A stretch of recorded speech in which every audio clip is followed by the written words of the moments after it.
Lecture du livre du Deutéronome. Moïse disait au peuple: Lorsque tu présenteras les prémices de tes récoltes, le prêtre recevra de tes mains la corbeille et la déposera devant l'autel du Seigneur ton Dieu. Tu prononceras ces paroles devant le Seigneur ton Dieu. Mon père était un Araméen nomade, qui descendit en Égypte, il y vécut en immigré avec son petit clan. C'est là qu'il est devenu une grande nation, puissante et nombreuse. Les Égyptiens nous ont maltraités, et réduits à la pauvreté. Ils nous ont imposé un dur esclavage. Nous avons crié vers le Seigneur, le Dieu de nos pères. Il a entendu notre voix, il a vu que nous étions dans la misère, la peine et l'oppression. Le Seigneur nous a fait sortir d'Égypte à main forte et à bras étendus, par des actions terrifiantes, des signes et des prodiges. Il nous a conduits dans ce lieu et nous a donné ce pays, un pays ruisselant de lait et de miel. Et maintenant voici que j'apporte les prémices des fruits du sol que tu m'as donnés, Seigneur. Parole du Seigneur. Quand je me tiens sous l'abri du Très-Haut et repose à l'ombre du Puissant, je dis au Seigneur, mon refuge, mon rempart, mon Dieu, dont je suis sûr. Le malheur ne pourra te toucher, ni le danger, approcher de ta demeure. Il donne mission à ses anges de te garder sur tous tes chemins. Ils te porteront sur leurs mains, pour que ton pied ne heurte les pierres. Tu marcheras sur la vipère et le scorpion. Tu écraseras le lion et le dragon. Puisqu'il s'attache à moi, je le délivre. Je le défends, car il connaît mon nom. Il m'appelle, et moi, je lui réponds. Je suis avec lui dans son épreuve.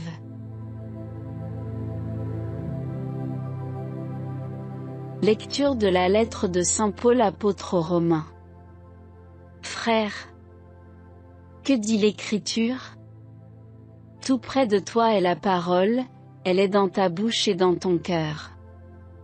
Cette parole, c'est le message de la foi que nous proclamons.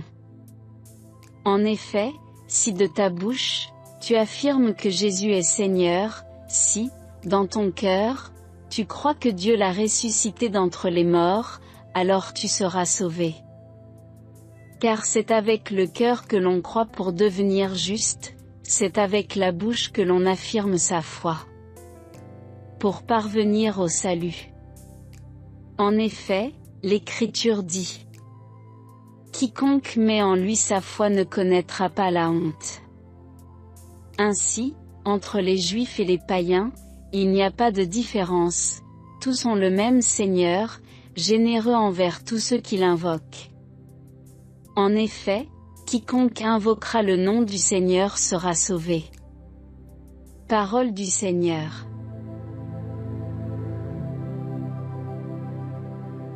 Évangile de Jésus-Christ selon saint Luc. En ce temps-là, après son baptême, Jésus, rempli d'Esprit Saint, quitta les bords du Jourdain.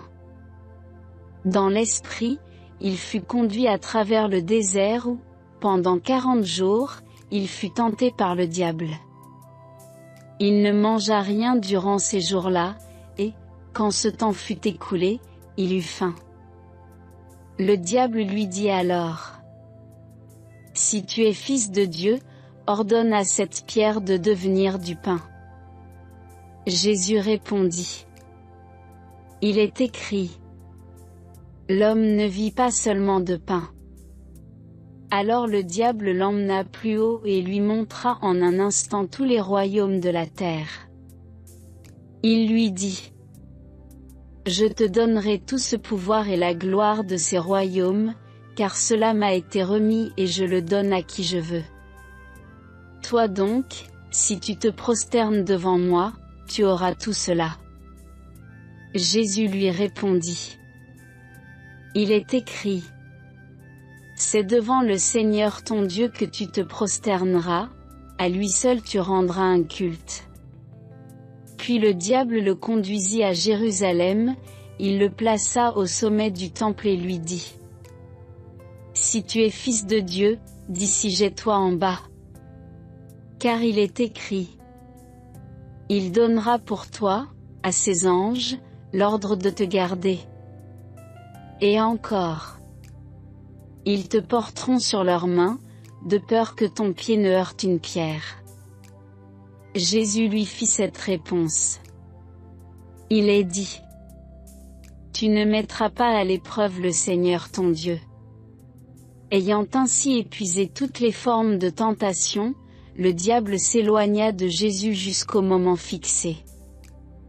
Acclamons la parole de Dieu.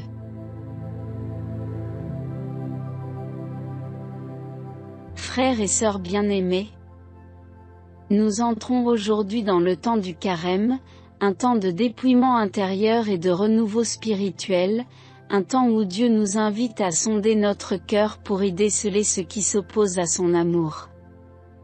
L'évangile de ce premier dimanche nous place face à la lutte spirituelle qui marque toute existence chrétienne. Jésus, confronté aux tentations dans le désert, nous enseigne que la victoire ne se trouve pas dans la force humaine, mais dans l'ancrage profond en Dieu et dans l'obéissance à sa volonté. Ce combat est celui de chaque croyant, appelé à choisir entre les illusions du monde et la vérité de l'Évangile. Jésus, rempli de l'Esprit Saint après son baptême, est conduit au désert, ce lieu symbolique où se jouent les grandes transformations spirituelles. Le désert est l'espace du dépouillement, de l'intimité avec Dieu, mais aussi du face-à-face avec nos faiblesses et nos désirs les plus profonds.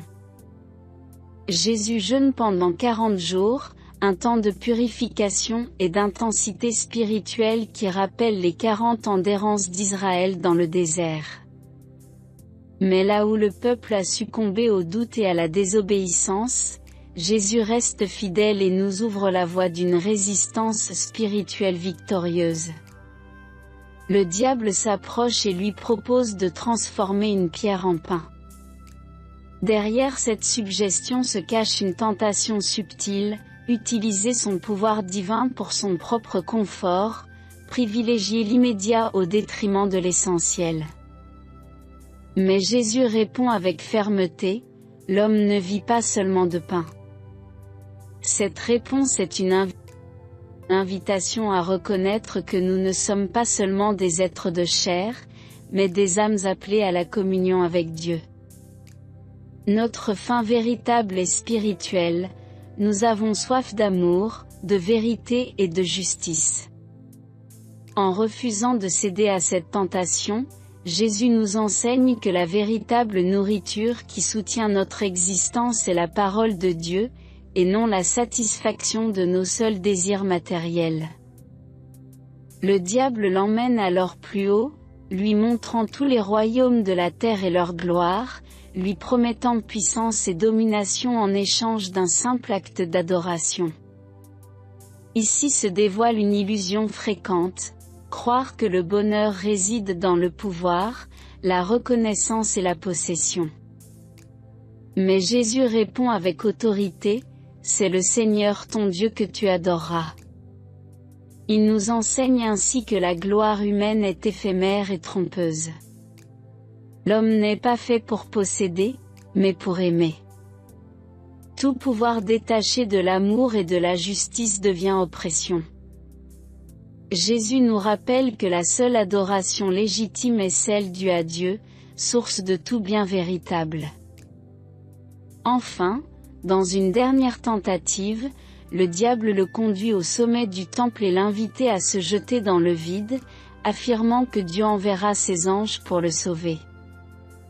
Cette tentation est particulièrement insidieuse, car elle instrumentalisait la foi elle-même, incitant à manipuler Dieu, à exiger des signes et des preuves de sa présence.